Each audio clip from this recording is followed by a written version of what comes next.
I should have worn this shirt for my AMD video. It would have really driven home the point that I'm a shill. But anyways, today we're talking about Snapchat and both the good and the bad of the company and whether or not I would invest in Snapchat. So without further ado, let's go.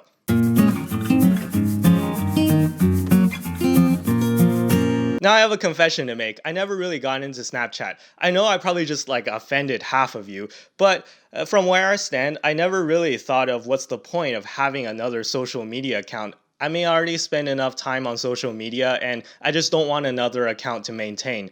Now, Instagram already has a lot of the features that Snapchat has anyways, so I just really don't see the point of me having a Snapchat account. I don't know, maybe I'm just old. So as some of you know, I'm a Facebook shareholder, and a lot of you might be tempted to call me a Facebook shill right now, and if that's what you think, then there's nothing really I can say about it. But keep this in mind, at some point I had to choose whether or not I wanted to buy Facebook shares or Snapchat shares, and I chose to buy Facebook. Or maybe I guess I could have bought both, but I just bought Facebook shares by itself.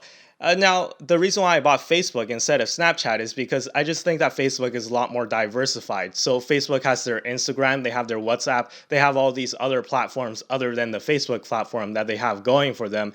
Versus I think Snapchat is more of just like a one-trick pony. So I just think that Facebook is a better play for the long term. And besides, Facebook also generates a bunch of income versus Snapchat is still losing money on the bottom line. So for those reasons, I just bought into Facebook instead of Snapchat. So yeah, talking about Snapchat's income statement, you can see that they're losing hundreds of millions of dollars every quarter, which is a bit concerning just because I know they have a lot of cash on their balance sheet and they're not at risk of running out of cash anytime soon anyways. But it's still a little bit concerning when a company loses hundreds of millions of dollars a quarter, even for a big company like Snapchat. Now I know a lot of you are probably like, oh, Snapchat is still in the growth phase. They're still growing. They're spending a lot of money on R&D, so profitability is not that important right now. Yeah, I get that. But when you're running a business, making money is kind of nice.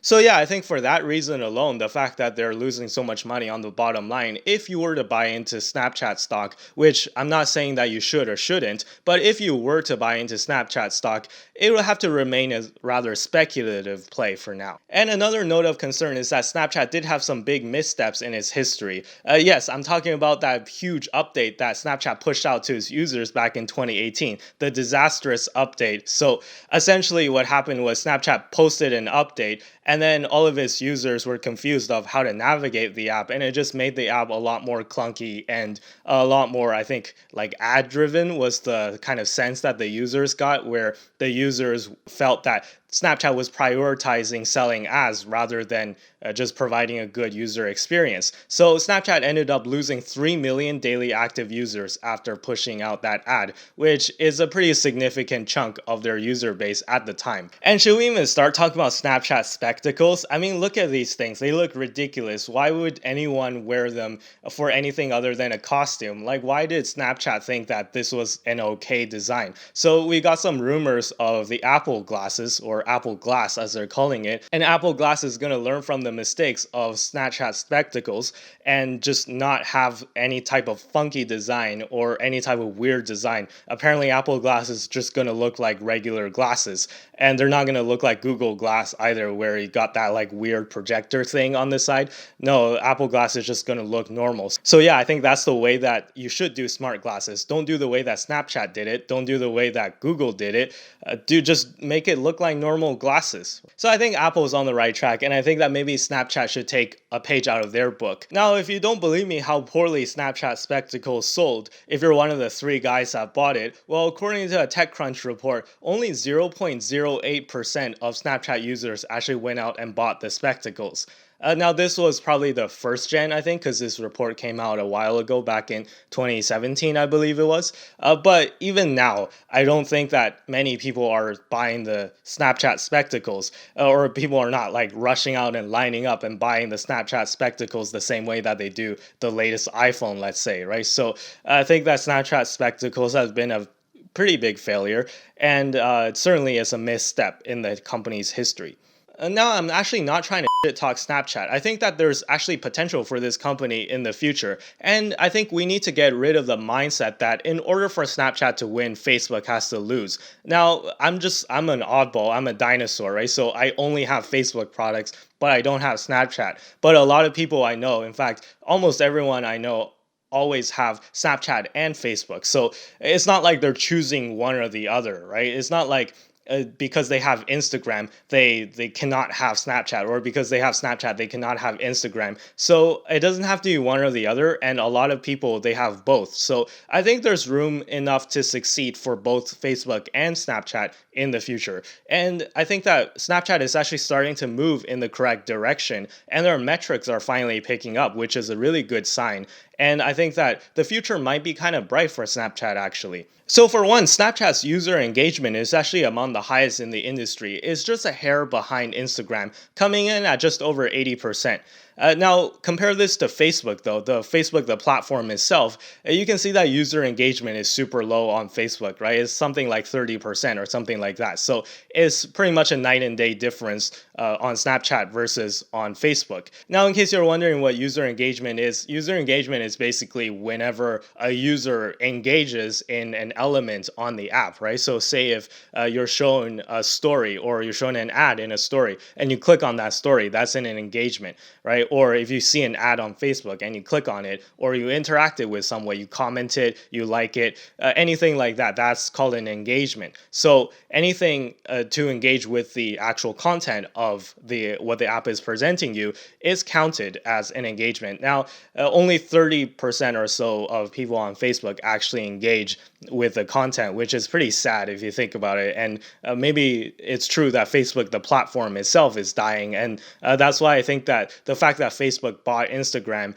is their saving grace, right? If Facebook hadn't bought Instagram, who knows where they would be at this moment. Now, Instagram has super high engagement, just like Snapchat. So that's a good sign. Now, as I said, it doesn't have to be one or the other, right? It doesn't have to be whether if Instagram wins, Snapchat has to lose, or vice versa. So I think there's room enough for both of them to succeed. And I just think that the fact that Snapchat has really high user engagement, that's a really good sign, because you want to go where the engagement is, right? Just as a consumer and as an advertiser. As a consumer, you want to go where your friends are and you want to see what your friends are interested in, right? That's kind of the whole point of social media. And as an advertiser, the more the user engages with the content, the more valuable that platform is, and the higher ad rates you're able to charge if you're the administrator of that platform. So I think Snapchat, as the administrator of that platform, is sitting on something that's really valuable, having a platform that has over 80% user engagement. So that's a really good sign for Snapchat. And that's why I think that there could be a good future for Snapchat coming in the years. And let me just say that Snapchat does have a better reputation than Facebook, at least from what I can see. Now, I know a lot of people know about the Facebook privacy concerns, and a lot of people don't like Mark Zuckerberg, right? So, because he kind of looks like a robot, and he kind of seems like he's evil and anything, right? So, yeah, a lot of people don't like Facebook. But in contrast, Snapchat has a lot better reputation. And I'm not saying that Snapchat has absolutely no privacy concerns, but at least they haven't made the news as much as Facebook. And besides, the CEO of Snapchat, Evan Spiegel, just looks more like a bro, right? He looks more like someone you can have a conversation with rather than Mark Zuckerberg, who just, I don't know, looks like a robot. And Evan Spiegel is married to Miranda Kerr, the super hot, super attractive Victoria's Secret model. So props to you, man. And at this point, you're probably wondering, do I find the stock attractive at these levels? Am I buying into this stock? And to that, I have to say, do I find Miranda Kerr attractive? Yes, I do. Do I find the Snapchat stock attractive at these price points? Not really. And yeah, you guys probably already know the reason why. I just said it earlier in the video, right? It's just because they're bleeding cash like crazy. Now, if they're actually able to consistently generate a profit and they're transitioning from more of a speculative stock to an actual long-term proper investment, then I'd be a lot more interested. And at these levels, I think the stock is trading at around $18 per share right now. At these levels, I just don't think that it's worth the risk for me and for my portfolio. Now, I don't know what your portfolio looks like or what your investment strategy is, but for me, I already have sort of a lot of speculative plays already, and I'm not looking to add more speculative place. Right now, I'm more so looking for more long-term investment opportunities. And yeah, I'm not looking to add any more companies that are like super high risk like Snapchat. Now, with that being said, if the stock hit back in its lows in late March of around like $8 to $9, if it was at that level, I think maybe it'll just be low enough for me to be like, you know what, let me take a chance.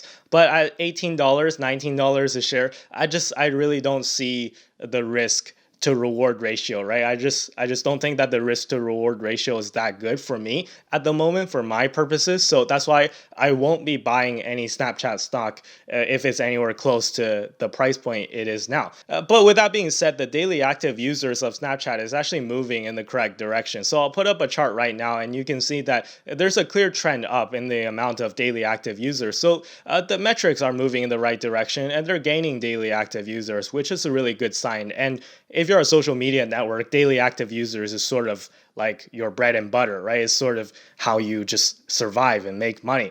So I think that that's a really good sign that it's moving in the right direction. But yeah, at these levels, I just really don't see the appeal. So I'll be sitting on the side and watching this stock for now. Be sure to hit the like button if you enjoyed the video and consider subscribing if you like the series. Be sure to follow me on Twitter and Instagram. I'll leave the links down below in the description. And with that being said, I'll see you guys in the next video. Bye bye.